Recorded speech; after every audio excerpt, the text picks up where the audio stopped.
अस्सलामुअलैकुम वरहमतुल्लाहि वबरकातुहू। क्या हाल है सब दोस्तों का। उम्मीद करता हूँ अल्लाह के करम से सब दोस्त ठीक ठाक होंगे। पोल्ट्री फार्मिंग एट होम के चैनल पे वेलकम करता हूँ। और मुझे पता है काफ़ी अरसे बाद मैं वीडियो अपलोड कर रहा हूँ, उसके लिए मैं माज़रत का हूँ। उसकी वजह यह है कि कोई मुझे ख़ास टॉपिक नहीं था मिला तो जिसके बारे में मैं अपलोड करता वीडियोस। तो आज एक हुआ मसला मेरे साथ।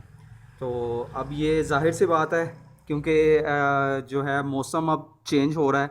अगस्त का लास्ट है और बरसात का मौसम फुल पीक पे है। तो अब ये काफ़ी भाइयों को मेरे ये प्रॉब्लम आएगी। तो इंशाल्लाह इससे हम अपने बर्ड्स को कैसे रिकवर कर सकते हैं, एहतियाती तदबीर जो हैं वो मैं इंशाल्लाह एक दो दिन के अंदर अंदर ही इसकी एक प्रॉपर वीडियो बना के कि हम लोग किस किस चीज़ के यानी कि एहतियात करके अपने बर्ड्स को इस मसले से बचा सकते हैं। तो मसला ये हुआ है वही जो आपको नॉर्मली इस मौसम में चलता है, नज़ला ज़ुकाम रेशा। तो आज सुबह मैंने इस अपने मुर्गी को देखा था। तो ये मैडम जो है ना, मुंह खोल के सांस ले रही थी और लेटी पड़ी थी। तो काफ़ी टेंशन हुई थी, सीधी सी बात है। तो उसके बाद मैंने किया क्या था, फ़ौरन ही जो जैसे कि मैंने जो यूज़ करता हूँ टाइलोफर्सिन एंटीबायोटिक है, उसको पाउडर में डिज़ोल्व करके पानी इसको यही यूज़ करवा रहा हूँ। और स्पीडी रिकवरी के लिए, हालांकि है तो डेंजरस है, ज़्यादा एंटीबायोटिक नहीं देनी चाहिए, लेकिन फिर भी अब एहतियात भी ज़रूरी है। मैं डर गया था। स्पीडी रिकवरी के लिए मैंने जो है ना, एक ये शायद मैं इसको फोकस कर सकूँ, विब्रामाइसिन कैप्सूल।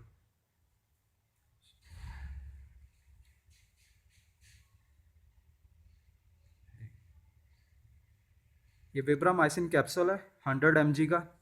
सुबह 12 बजे मैंने इसको ये कैप्सूल दिया था। तो अभी रात के तकरीबन 8:30 का टाइम है। तो अभी माशाल्लाह आप देख ले काफ़ी अच्छा है, काफ़ी जल्दी रिकवर कर गई है। कि अभी जो है ना इसके, ये देखें ज़रा, अब मुंह खोल के वैसे सांस नहीं ले रही। रेशा ज़रूर है अभी भी इसके गले में। अब सबसे ज़रूरी यही है मेरे लिए, फ़र्स्ट प्रायोरिटी यही है कि इसके गले का रेशा साफ़ हो। तो उसके लिए अब मैं फर्दर मोर करने क्या लगाऊंगी, एक बिल्कुल माइनर सा नीम गर्म पानी में मैंने क्या किया है, जो डिस्प्रिन जो है ना, ये आधी गोली मैंने डिस्प्रिन मिला दी है। आधी गोली डिस्प्रिन मिला देनी है। ये क्यों करना आप लोगों ने, ये इसलिए ज़रूरी है कि आपकी मुर्गी ये ना हो कि जब उधर से रिकवर होते होते, जाहिर सी बात है नज़ला ज़ुकाम जब हमें होता है तो हमें बुखार की भी अलामत आ जाती हैं।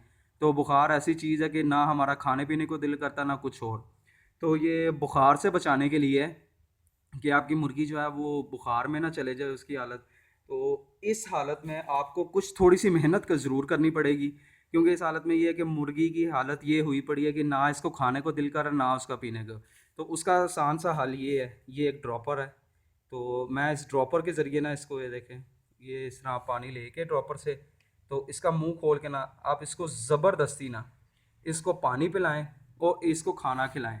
अब ये देखो बात रखी हुआ है दाना मैंने इसका इसके सामने, लेकिन ये खा नहीं रही। तो अभी यानी कि यही था कि जो सुबह सडनली इसको हुआ है तो बीमार हुई है। उस टाइम तो था, अभी भी थोड़ा सा इसके पोटे में दाना है। तो ये थोड़ी सी आपको मेहनत करनी पड़ेगी कि जो आपको अपने जानवर को टाइम देना पड़ेगा। और सबसे अहम बात जो मैं भूल गया, वो सबसे अहम बात ये है कि आपने पहले मेरी वीडियोस में देखा होगा, मेरे बाकी बर्ड्स आपको नज़र नहीं आ रहे। इसको मैं अपने आइसोलेट कर दिए, कह रहे हैं कि इसको नीचे मैं अपने गैराज में ला के रख लिया, टोटली सेपरेट कर दिया। वो छत पर है बाकी सब, और इसको नीचे रखा हुआ है। क्योंकि ये ऐसी बीमारी है, अगर ये दूसरों को हो गई ना तो फिर आपका पूरे का पूरा फ्लॉक जा सकता है। तो इस चीज़ की आप लोगों ने केयर करनी है कि जैसे ही आपका बर्ड कोई ऐसा इशू आए तो आप उसको फ़ौरन सबसे पहले उसको अलग कर लें बाकी मुर्गियों से या मुर्गे मुर्गे से। अब ये देखें ज़रा इसकी माशाल्लाह, ये सुबह के इसको विब्रामाइसिन दिया हुआ है, तो साथ टाइलोफर्सिन यूज़ करवा रहा हूँ। तो अब इसको यानी कि ये जो है क्या कहते हैं, डिस्प्रिन वाला पानी दूंगा।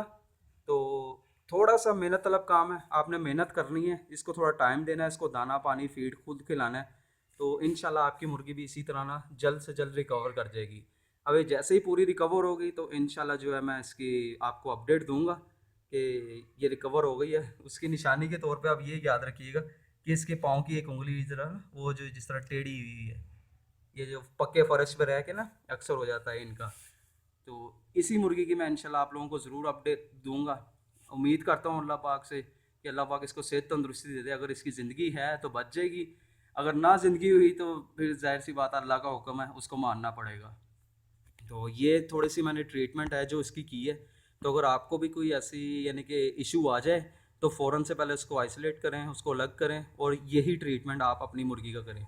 क्योंकि सुबह ये बिल्कुल भी ये अपने पाँव पे भी नहीं थी खड़ी हो पा रही, और मुंह खोल के सांस ले रही थी, और अब कंडीशन आपके सामने है। तो इसी तरह आप भी अपने बर्ड्स को बचा सकते हैं। तो कोई भी यानी कि आपका परिंदा है तो आप इसको बहुत आसानी से इस तरह बचा सकते हैं, बस थोड़ा सा टाइम ज़रूर लेगा वो रिकवर होने में। तो अगर आपको ये वीडियो पसंद आई हुई हो तो पोल्ट्री फार्मिंग एट होम के यूट्यूब चैनल और फेसबुक पेज को ज़रूर लाइक कीजिएगा। अपनी दुआओं में याद रखिएगा। अल्लाह हाफिज़।